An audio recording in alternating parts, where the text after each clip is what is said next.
Tia and I upload 4 times a week, Tuesday, Thursday, Saturday, and Sunday. If you haven't subscribed, please do so, and if you have, thank you so much. You know, I appreciate you. So today I'm doing another one of my Wig 101 series. I have a full series with this particular topic, which is just basics of wigs that you might want to know. In this Wig 101 video, we are talking about 15 tips on making a wig look natural, a synthetic wig look natural.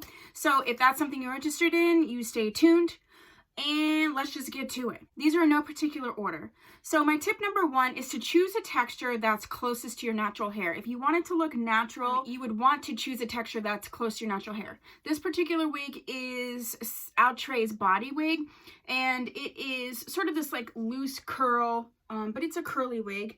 I naturally, although my hair is short now, have curly hair.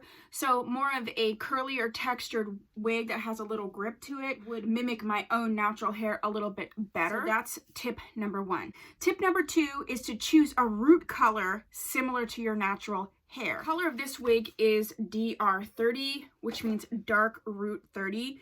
If it doesn't have a number on it, normally dark root is a number 2, which is a pretty dark root. If you're a natural blonde, you're not going to want a deep dark rooted wig.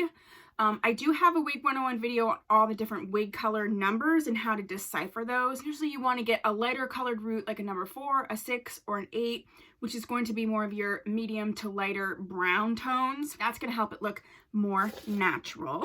Number 3 is to use a nude wig cap or a wig cap that's closest to your natural scalp color. This one here is a nude wig cap. It's actually a little bit too light for me. I like the ones that are a little bit more caramely, and that helps where the lace is showing the wig cap. It's going to look more like your scalp as opposed to if you had like a darker colored wig cap underneath. Tip number 4 is to start with a flat base. Now my hair is very short and then I just put the wig cap on, but when it was longer and I was wearing wigs, I would make sure to braid my hair. You want to braid your hair down flat, or like I would pull it all back to the base of my head and then braid it that way and clip it up. So as flat as you can get your hair as possible, the more natural the wig is going to sit on your head and look. Tip number 5 is to, and sometimes I would forget to do this, but if you are going to wear a wig with a part, you want to go ahead and part your hair to match the part of the wig that you are wearing. That will help it blend in more and look more natural. Tip number 6 is to open up the part if it's too tight. Let me get one. I'm going to be reviewing this wig very soon, and the parting space on this wig is very tight right here, as opposed to this parting space, which I have opened up a little bit more. Sometimes a very tight parting space can make it look a little wiggy, so you want to open that up to your liking. Some people don't like the part opened up this much. I do personally. Tip number 7 is to cut the lace. If you're using a lace front wig, cut the lace to match your hairline. Some people just go in and cut the lace off and then put it on. But that doesn't match your particular head and your particular hairline. So sometimes I suggest putting the wig on with the lace first and then sort of getting a visual as to where you would want to cut the lace, and then when you put it on, it's okay to go through and like cut little bits off to make sure that it matches your particular hairline. Tip number 8 is to use some type of edge control or control cream to bring down and control any baby hairs that you might have that you're leaving out, or if the wig has baby hairs, to sort of like gel them down so that they look a little bit more natural and as if they're coming out of your own scalp. I prefer this Cream of Nature Argan Oil Perfect Edges cream. This is what I use. Actually, this is maybe my second one. It lasts forever, but I review wigs every single day, so I go through it a lot, but I really love this one. Going along with that, if possible, use your own baby hairs or your own hairline to blend in a little bit better. You also hear that termed leave out. In a lot of my reviews, I am doing that. Today, I do not have my natural hair out, but I could sort of take a toothbrush with that gel and bring my natural hairs down, and then it just blends in as if it is growing out of my scalp. So using the leave out method is very effective to making it look natural. The other thing is, once you have the wig on, you've plucked out the part, you've done everything, putting powder in the part is like night and day. And you want to use a foundation powder that matches your skin tone. Currently, I am using the Bare Minerals Bare Pro in the shade Cool Beige 10. This is a a pressed foundation powder. And I use this sort of toothbrush, makeup brush here, and I just swirl it around in here, tap off the extra, and then I place it right in the part and go back. It gives the illusion that this is part of my actual head, like my own scalp, my natural scalp. Tip number 11 kind of goes along with both opening up the part and putting powder in the part. Sometimes when the part is very, very tight, it's kind of hard to see what hairs to pluck. So sometimes I say put on the wig, you know, get the hairline all situated, put powder in the part, and then use that as a guide as to what hairs to pluck. Because then they'll have powder on them, and you'll see right now the powder is actually on the lace, but if there's like right here, there's like powder with this hair sticking out, so I'm just going to pull that right out. That can help you as far as a guide.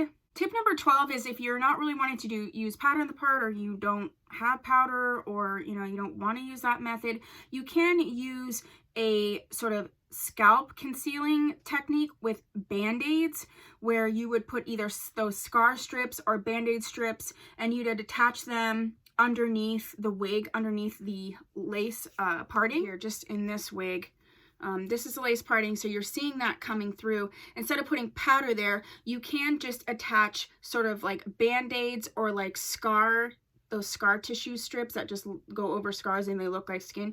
You can attach that right here, and then that color would come through the lace. That way the part is always concealed and you don't have to worry about powder or anything like that, and it would just stay adhered to that so long as you didn't wash it or whatever. Tip number 13, that should be tip number 13, is to choose a wig that has sort of layers for longevity. If you watch a review that I did on HS equals Valentino, you'll see that she's very easily cut short because she has this like nice layered effect. This wig actually has that too, where you see these really long layers. The longer ones are going to get rattier at the end quicker, but if you see there's a layer right here, you can use that then as a guide to sort of cut to that layer and cut it up, and then it's easy way to maintain the wig and cut it yourself without having to be super precise like you would on a straight wig. Number 14 is to razor cut around the edge to create baby hair so that it does look natural. I have a wig review on a Harlem 125 wig. I'm pretty sure her LDS02, something like that. She's a big curly black wig. I created baby hairs on camera. I use one of these like razor combs where, you know, it's longer and shorter, and you can go in, like I said, on that particular video I show a tutorial on how to do that.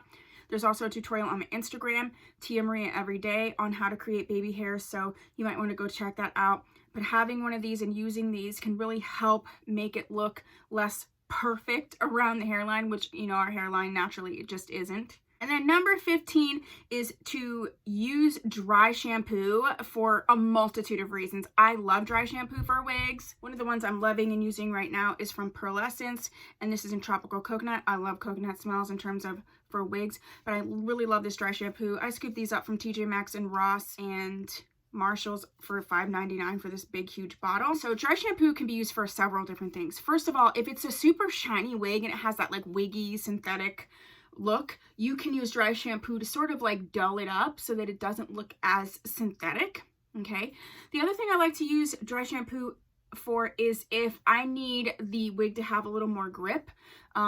So I feel like if you put dry shampoo in there on the under layers, it does help with tangling.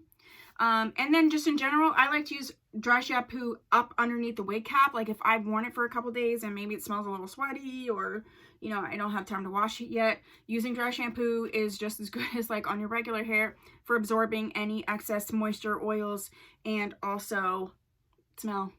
All right, so those are my 15 tips on how to make a synthetic wig look more natural. You have some tips that I didn't share that you want to add to this list and create a great big list. Let's do that. Put that down below. If you have another topic that you would like me to discuss within this whole Wig 101 series, go ahead and put that down below. If you haven't subscribed, please do so. If you have, thank you so much. I'll see you in the next video. Bye.